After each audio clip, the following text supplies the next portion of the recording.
Hey guys, Dylan here, and I think I should have done this at some point. If I haven't mentioned before in any other videos, then I I don't think I have. But my favorite anime at the moment, for a while now, has been Fairy Tail. That's Tail with a Tail, not Tale. And I just want to give some reasons why I enjoy both the anime and the manga, and of course the two movies that came out. What the first thing that kind of takes the one of the big reasons was for me is that it gave me this sense of that. I know some people just think of, oh, I think some people think of it as annoying because it's like, oh, friendship, power, and all that crap. But they don't mean, sometimes, yeah, they'll say friends, but when they mean friends, they mean it like it's their family, which gave me a thing in a mindset of not all family has to be blood related. And I don't mean like brother in law or sister in law or mother in law or mother in law. Anyway, that's one thing that I took away from it was that your friends can be your family. Because there are people there who have like abusive parents, and and they wish they had better parents, and then they were taken maybe to foster care or something, and then they got new parents which treat them better, which even though they're not blood related, is more like a family setting to them. That's what kind of brought me into this mindset that family is not always like a relative by blood or anything. It could be just a friend that you see as a kind of look like a brother or a father or something like that.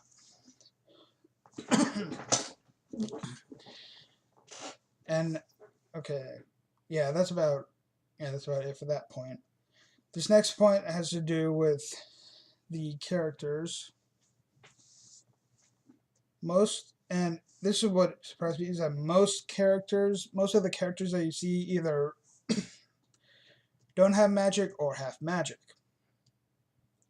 But the I'm going to go back not just to the anime but to the manga, the with the creator Hiro Mishima.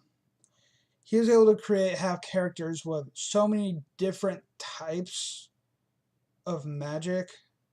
Like there's a certain kind, like there's maker magic, but that can be different, but that can be split into different kinds. Like Gray's magic, Ice Maker, or my favorite name, man, I already forgot, and I can't forget now, and I can't forget characters' names. There's one character that has like a wood make magic. There's different kinds of maker magic that you can see throughout the series. But and then there's of course the famous Dragon Slayer magic, which there's like a ton, well, not a ton of. There's like seven, seven ish types that is or at least known in that uh, time,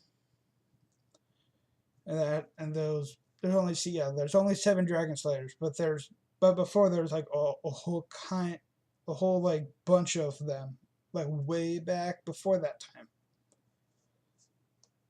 And the different kinds, like of course the normal fire one, which would be of course Natsu. But then there's also like Gajo, which you wouldn't expect, which is Iron Dragon Slayer. Then there's Wendy, which is who is air, just air, an air dragon slayer, wind dragon slayer. Then I'm trying to think who comes next. Loxus. Loxus is just, but he has he had a lacrima put into him, so it's not technically like some of the others where they were raised by dragons. For this, he had just had a lacrima put into him, but he has lightning, dragon slayer magic. Then there's Cobra, Cobra, who I think was he raised. I think he was. Yeah, he was. Yeah, he had a lacrima put into him, but he has poison dragon slayer magic. Then there's two more, which is the holy or white dragon slayer magic, and then shadow dragon slayer magic, which is sting and rogue.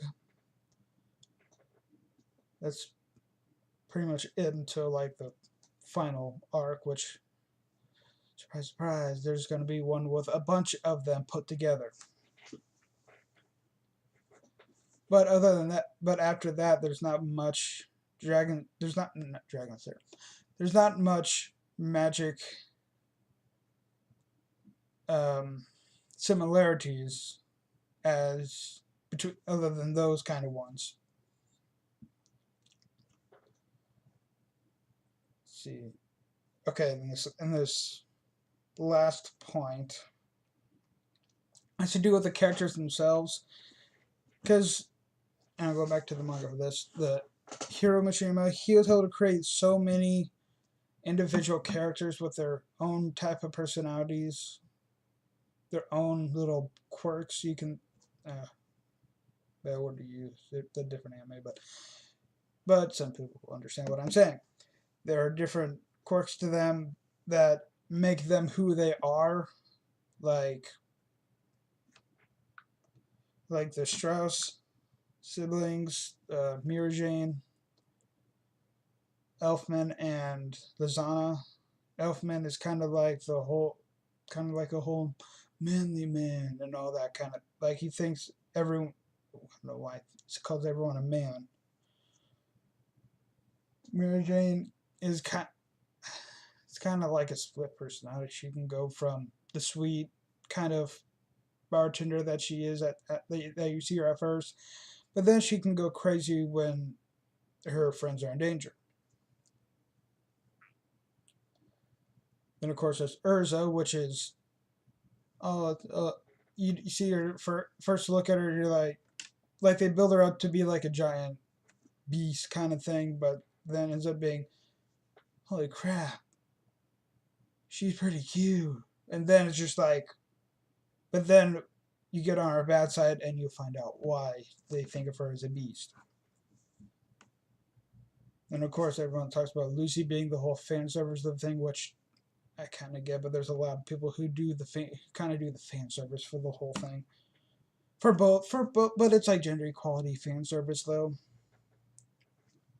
And then, but besides that, there's also the stories between some of these characters, like Gray's background.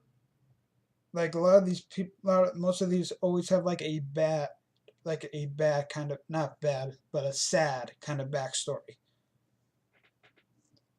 And this is where again some spoilers here, just to warn you. Gray, he lost. We don't even know much about his parents. Actually, no, we know about his father. That's later on, but you find out that he was raised from as a child through a mentor who taught him his magic. But then that mentor sacrificed herself because of something that he accidentally tried to do. He tried to fight a demon from the Book of Zareth, who is another person we're going to talk about. And there's all the Strauss siblings, Mira Jane, Elfman, and Rosanna. They were old. Not much was really. I don't think much was really revealed about their like parents and stuff, but they were always made fun of, called freaks and stuff, because whenever they developed their magic, which is like beast, like a takeover kind of magic, beast takeover or that kind of thing, they always had the like Mira Jane had like demon arm, but they couldn't control it, so she just had to walk around with trying like hiding an arm that looked like a demon arm, and they were always made fun of or called freaks because of this. There's so many of them that have bad like such sad stories, and they're all pretty different, except of course some of the dragon slayers, which they're raised by a dragon like Natsu, Gajo, and Wendy. Then they just vanished, which is found out later about what actually happened. Then there are dragon slayers like Sting and Rogue, whose dragon, this is gonna be really big spoilers, whose dragons got sick. Like at first they told them that they killed their own dragon, so they can be the third generation of Dragon Slayer. They're raised by dragons. They have I think, do they have a lacrima? I don't know. I forgot. But they also killed their dragon to prove that they were a dragon slayer. The dragon that raised them. But it's found out later that their dragons were sick and actually told them to kill them because it will make them stronger. But they also wanted them to end their suffering of like all the pain that the dragons were going through. Imagine having to kill the person you had to raise. Ugh. And also some of the villains as well. The villains. This is a show that makes you actually feel sad for some of the villains that are thought, okay, so well, not all of them, some of the villains, because some of them do have a sad backstory as well. He makes the way it's put out is makes you feel sad for every or most of the people that are presented in the show, whether they're good or bad. And that's one of the reasons I like it. Could be one of the big reasons I like it, because it's such a different kind of thing that you would see in any anime or a general anime, which would be good, bad, who's good, who's bad. You should like this person. You shouldn't like this person, and all that kind of stuff. That's the general idea of one of the bigger reasons why I like this show as well. And I guess that's about wraps up what of all the points I have right here. So until the next one, bye.